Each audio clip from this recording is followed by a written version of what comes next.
दोस्तों, मैंने आपको पिछले वीडियो में बताया था कि अंग्रेजी एक प्रकार की भाषा होती है और इसको क्यों सीखना ज़रूरी है, क्योंकि यह एक अंतर्राष्ट्रीय भाषा मतलब कि यह पूरे विश्व में बोली जाने वाली भाषा होती है, इसलिए सभी को सीखना जानना ज़रूरी होता है।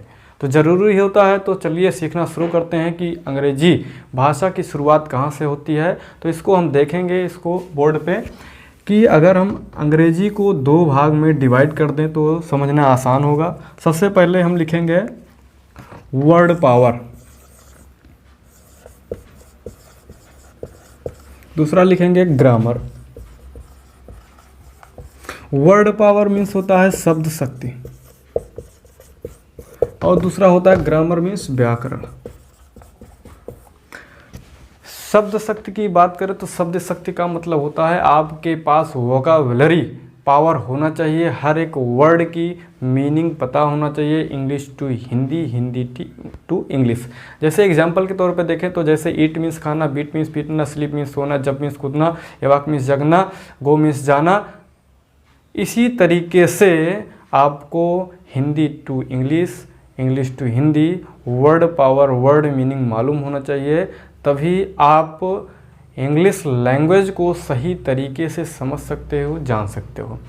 तो यह इंग्लिश सीखने के लिए सबसे मेन पार्ट होता है, आपके पास वर्ड पावर होना चाहिए। इसको एग्जांपल के तौर पर समझेंगे। मान लीजिए हमको ग्रामर के बारे में पूरा पता है, हमको टेंस पता है, तो मान लीजिए एक सेंटेंस आता है कि मोहित आम खाता है। अब हमको पता है मोहित सब्जेक्ट है, सिंगुलर सब्जेक्ट है, तो हमको यह भी पता है कि जो है इसमें यस या यस लगाते हैं। लेकिन अब आम खाता है, आम खाता है, आम की अंग्रेजी क्या होती है, खाता है, खाने की अंग्रेजी क्या होती है। यानी कि अगर वर्ड मीनिंग नहीं पता है तो हमारा ग्रामर उसमें यस या यस लगता है कि नहीं लगता है, ये सब काम नहीं करेगा। तो मोस्ट इम्पॉर्टेंट है वर्ड पावर। तो वर्ड पावर के बाद आता है ग्रामर। ग्रामर को जानने से पहले ग्रामर की डिफिनेशन जानेंगे, तभी क्लियर होगा कि ग्रामर क्या होता है। तो जैसा कि ग्रामर के द्वारा हम किसी भी भाषा को, आप इसको लिख भी सकते हैं कि ग्रामर की परिभाषा क्या होती है।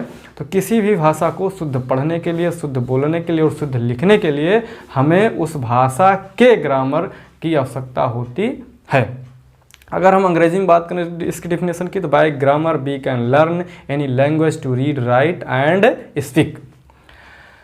तो हम यह भाषा, अगर मान लीजिए हिंदी भाषा सीखना है तो हम हिंदी भाषा के व्याकरण को पढ़ेंगे। अगर हमको संस्कृत भाषा सीखना है तो हम संस्कृत भाषा के व्याकरण को, उर्दू भाषा सीखना है तो हम उर्दू भाषा के व्याकरण को पढ़ेंगे। लेकिन हमको अंग्रेजी भाषा सीखना है, इसीलिए हम इंग्लिश ग्रामर को पढ़ेंगे, यानी अंग्रेजी व्याकरण को पढ़ेंगे। तो ग्रामर में सबसे पहले मोस्ट इम्पॉर्टेंट, किसी भी भाषा की शुरुआत सबसे पहले उसकी छोटी इकाई से होती है। अगर हम बात करें तो भाषा की सबसे छोटी इकाई लेटर होती है।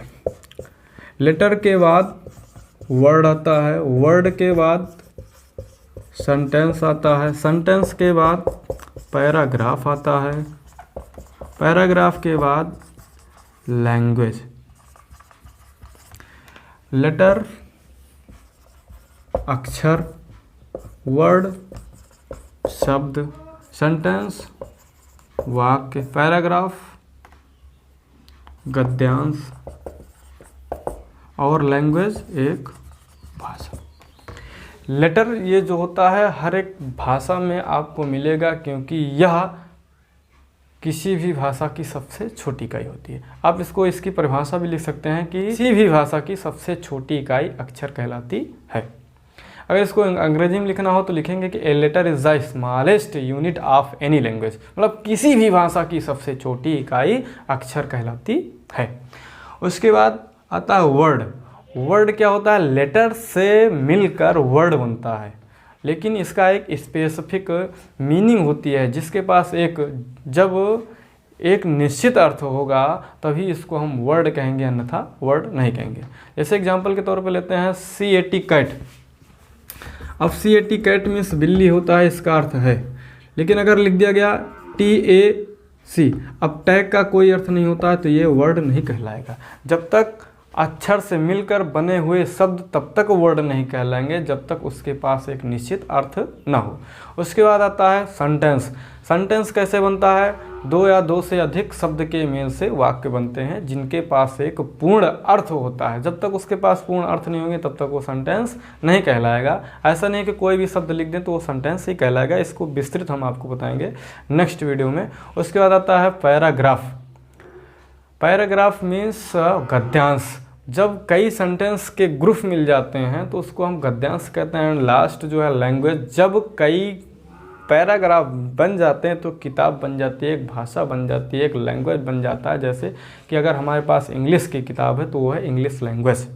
अगर हम लेटर की बात करें तो लेटर अंग्रेजी भाषा में कुल 26 अक्षर होते हैं। अब लेटर में भी दो होते हैं। जिस तरीके से हमारे पास हिंदी में स्वर और व्यंजन होते हैं, मात्राएं होते हैं और व्यंजन होते हैं, उसी तरीके से अंग्रेजी भाषा में भी मात्राएं होती हैं जिसको हम वोवेल बोलते हैं। वोवेल्स इसमें 5 होते हैं और कॉन्सोनेंट जो होता है यानी कि व्यंजन जो होते हैं ये 21 होते हैं। 21 + 5 = 26 लेटर होते हैं। अब अगर हम बात करें वर्ड की तो एक मोस्ट इम्पॉर्टेंट बहुत ही अच्छी चीज़ हम आपको बताने जा रहे हैं कि जहाँ तक आपको किसी भी बुक में बहुत ही मुश्किल से मिलेगा कि अंग्रेजी भाषा में 3 ऐसे अक्षर होते हैं जिन्हें शब्द भी कहते हैं। हाँ बिल्कुल, अंग्रेजी भाषा में 3 ऐसे अक्षर होते हैं जिन्हें हम शब्द भी कहते हैं। चलिए देखते हैं कौन से ऐसे 3 अक्षर हैं।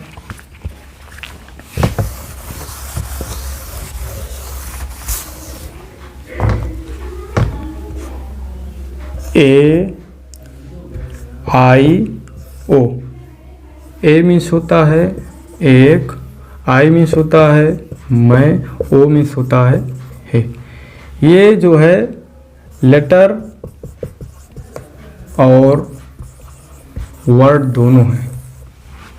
ये बहुत अच्छा जीके भी है कि जो है आप किसी से भी क्वेश्चन कर सकते हैं, किसी भी सीनियर से भी कर सकते हैं कि अंग्रेजी भाषा में ऐसे कौन से अक्षर हैं जिन्हें हम शब्द भी कहते हैं। वो भी 3 ऐसे अक्षर हैं, वो हैं ए, आई और ओ।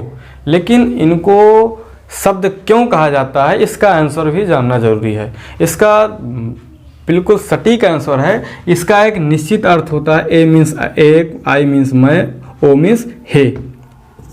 इसके पास एक निश्चित अर्थ होता है, इसलिए इसको शब्द भी कहा जाता है। जैसा कि अगर हम कहें कि बी मीन्स बाल होता है, ये बिल्कुल गलत है। ए मीन्स एक स्पेसिफिक होता है मीनिंग एक, बी मीन्स बॉल के आप बैट भी बोल सकते हैं, वो चीज़ नहीं। इसके पास एक निश्चित अर्थ है। आई मीन्स मैं, ओ मीन्स हे, ए मीन्स एक, ये एक निश्चित अर्थ होता है इसके पास, इसलिए इस अक्षर को हम शब्द भी कहते हैं। तो दोस्तों आपको यह जानकारी कैसे लगी आप हमें कमेंट में ज़रूर बताएं। और